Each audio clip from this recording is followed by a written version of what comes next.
German nationality but किसी और देश में जाकर शादी करके फिर आपको मिल जाता है यहाँ का पीआर जर्मन। हाँ जी बाबे, welcome to another vlog. This side Amit Singh Rajput. आज का जो मेन टॉपिक है जर्मन नेशनैलिटी बट किसी और देश में जाकर शादी करके फिर जर्मन पेपर लेना और जर्मन की नेशनैलिटी लेना। तो एक कौन सी कंट्री है जहाँ पर आप जा रहे हो और शादी करा रहे हो और फिर जर्मन आ रहे हो और जर्मन की पेपर ले रहे हो इजीली। सो ये वीडियो को लास्ट तक जरूर देखना क्योंकि इसमें कई प्रॉब्लम्स, कई सॉल्यूशन और कई चटपटी चीजें आपको पता चलेगी ऐसी कि जिससे आप जब भी जर्मन आए तो ये चीज जब करेंगे 1-2 साल के बाद तो आपको बहुत अच्छा लगेगा। सो वीडियो को लंबा ना करते हुए let's get start this video. Subscribe my YouTube channel और कमेंट करके जरूर बताना आप लोगों को ये वीडियो कितनी इंफॉर्मेटिव लगी। Let's get start this video. तो इस वीडियो को मैंने 2 पार्ट में डिवाइड कर रखा है, जिसमें पहले पार्ट में मैं थोड़े से आपको जर्मन के बारे में बताऊंगा और सेकंड पार्ट में मैं आपको वो कंट्री की रिवील करूंगा और उस कंट्री में कैसे क्या चीजें होंगी वो बताऊंगा। Coming to the part first, German का जो मैंने पहले बताया कि आप अगर खुद से पीआर होना चाहते हैं, अगर आप शादी या पुर्तगाल पेपर नहीं लगाना चाहते तो आप आउसबिल्डिंग कर सकते। लिंक डिस्क्रिप्शन के नीचे है, वो पूरी आउसबिल्डिंग के ऊपर मैंने वीडियो बना रखी है, आप जाकर चेक कर लीजिएगा। Coming to the point, German में अगर आप अभी आ रहे हो तो ये बहुत हार्ड टाइम है कि यहाँ पर अगर आपको कोई नेशनैलिटी होल्डर वाली लड़की या लड़का मिल गया एंड आप सोच रहे हैं अब शादी करने के लिए उसके साथ, तो जर्मन अभी के टाइम में 2024 के टाइम में थोड़ा सा टफ हो चुका है यहाँ की अपॉइंटमेंट लेना शादी के लिए, क्योंकि एज यू नो यहाँ पर अभी इल इमिग्रेंट्स इतने ज़्यादा हो चुके हैं और आउटस्टैंडर्स उनको बोला जाता है कि जो दूसरे कंट्री के हैं वो जर्मनी आ रहे हैं। तो वो इतने ज़्यादा हो चुके, इतने ज़्यादा मात्रा में हो चुके कि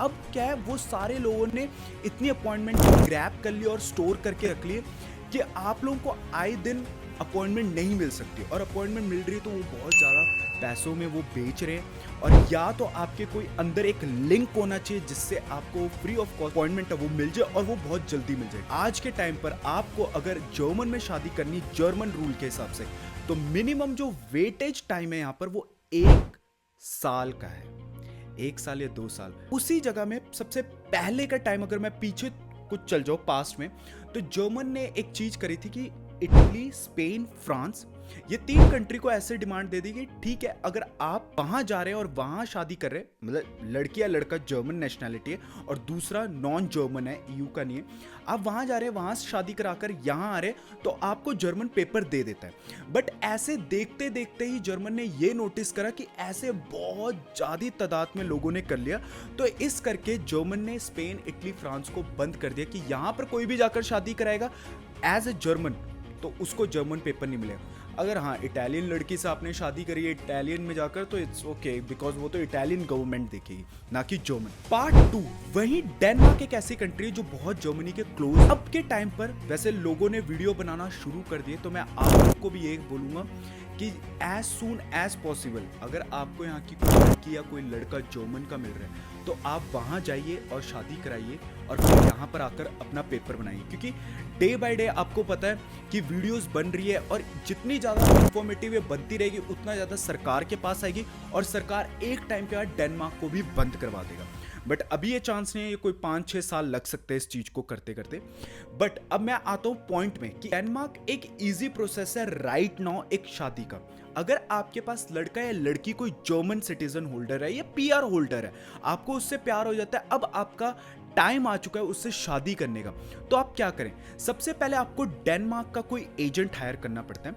अब आपको इसकी कॉस्ट भी बता देता हूं साथ के साथ। इसकी कॉस्ट 800 to 1000 यूरो के बीच में विद एजेंट, और आपके सारा जो शादी का है वो सब कुछ इंक्लूडेड होता है। आप जाकर अपना सारा इंफॉर्मेशन देना आपको, क्योंकि डेनमार्क एक दूसरी कंट्री, आपको इंफॉर्मेशन देना पड़ेगा यस कि मैं इससे प्यार करता हूँ। फॉर एग्जाम्पल कोई भी कंट्री के लिए हम स्टडी वीजा के लिए जाते हैं तो हम अपने आप को प्रूफ दिखाते हैं कि यस मेरे पास ये बिजनेस है या मेरे पास इतने फंड्स है, इतने सोने हैं, इतना कुछ, मतलब हमें प्रूफ करना पड़ता है कि या हमारे पास इनफ फंड्स है कि आपकी कंट्री में आकर हम सर्वाइव कर सकते हैं। So same goes to Denmark में भी ऐसा ही है कि आपको प्रूफ दिखाने बाय फोटोज। अगर आप दूर दूर रहते हैं ना, आप चैटिंग में बात करते हो तो चैटिंग की फोटोज, आपके मिलने की फोटोज, आपकी होटल्स की फोटोज, ट्रेन से जा रहे हैं, फ्लाइट से जा रहे हैं तो उनकी जो भी आइटनरी है उनकी फोटो, जितना ज्यादा आप वो उनको शो कराएंगे उतना ज्यादा आपका जो बॉन्ड पेपर है वो स्ट्रॉन्ग बनेगा। So once you get a appointment, और आपको पता है डेनमार्क में 1 महीने के अंदर ये सब कुछ हो जाता है। तो जैसे आपको अपॉइंटमेंट मिलती है, आप जाते हैं वहाँ पर, शादी करते हैं, जो भी है साइन पेपर साइन हो, अच्छे से हाउस में जाते हैं और हाउस के अंदर एक सामने मास्टर खड़ा होता है, वो बोलता है कि हाँ भी आपको पता है आप एक दूसरे से शादी करने वाले हैं, प्यार करने वाले, फलाना फलाना है बोलते हैं, और साइन होता है और उसी के साथ फौरन की शादी वहीं पर खत्म होती है। तो जब आपकी वो शादी खत्म होती है तो वहां से एक पेपर मिलता है, वो पेपर लेकर आपको जर्मनी आना पड़ता है। जैसे कि आपका कोई पार्टनर, चाहे वो लड़का है लड़की, वो काम कर रही है नहीं कर रही व्हाटएवर, पर वो सिटीजन है, आपको फिर एक नॉर्मल अपॉइंटमेंट लेनी होती है जैसे आउसलैंडर के लिए, जैसे वीजा चेंज कराने की, क्योंकि अब आपको वीजा चेंज कराना है। तो आप अपनी वाइफ या हस्बैंड के साथ जाते हैं, वो अपना सारा कॉन्ट्रैक्ट दिखाते हैं कि मैं ये काम करती हूँ या ये काम कर, तो आप सब कुछ वो देकर उसके बाद वो जो वीज़ा अथॉरिटी वो चेक करती है एंड देन वो देखती है हाँ okay everything is okay, then उसको मिलाती है एंड देन वो आपको 3 या 4 साल का पहले वीज़ा देती है, क्योंकि आपको जर्मन नहीं आती। अगर जर्मन आती है तो वेल एंड गुड है, वो चीज़ मुझे पता नहीं है, पर अगर नहीं आती तो आपको 3-4 साल का आपको वीज़ा मिलता है। आप उसके बाद नॉर्मली जैसे as usual full time job कर सकते हैं, आपको कोई स्टडी करने की ज़रूरत नहीं है। फिर आप अपना काम करिए, काम पर फोकस करिए, स्टडी जाइए, शूलुंग करिए, शूलुंग मीन्स अपनी लैंग्वेज करिए, लैंग्वेज का वो डिग्री लेकर आइए, उनको दिखाइए, फिर आपको मिल जाता है यहाँ का PR जर्मन का। सो बाद में फिर आप काफी टाइम बाद आप नेशनैलिटी के लिए भी अप्लाई कर सकते। तो Denmark is the one of country right now जो आपको जर्मन PR तक लेकर जा सकती है। जिसके पास भी जो जर्मनी में है और अगर उनकी कोई गर्लफ्रेंड बन चुकी है, बॉयफ्रेंड बन चुका है जो जर्मन सिटीजन है, तो देर ना कीजिए, जल्दी जाइए और अपनी शादी कराइए वहां पर और जर्मन का जल्द से जल्द PR लेने की कोशिश करिए। ओके, सो ये थी वीडियो। अगर आपको ये वीडियो अच्छी लगी तो लाइक करना और उन बच्चों तक जरूर शेयर करना जो बच्चे यहाँ आ रहे जर्मनी में, तो ताकि उनको पता चले कि PR और लेना कितना इजी हो चुका है और कैसे हो चुका है। ठीक है, तब तक के लिए बाय बाय, टेक केयर।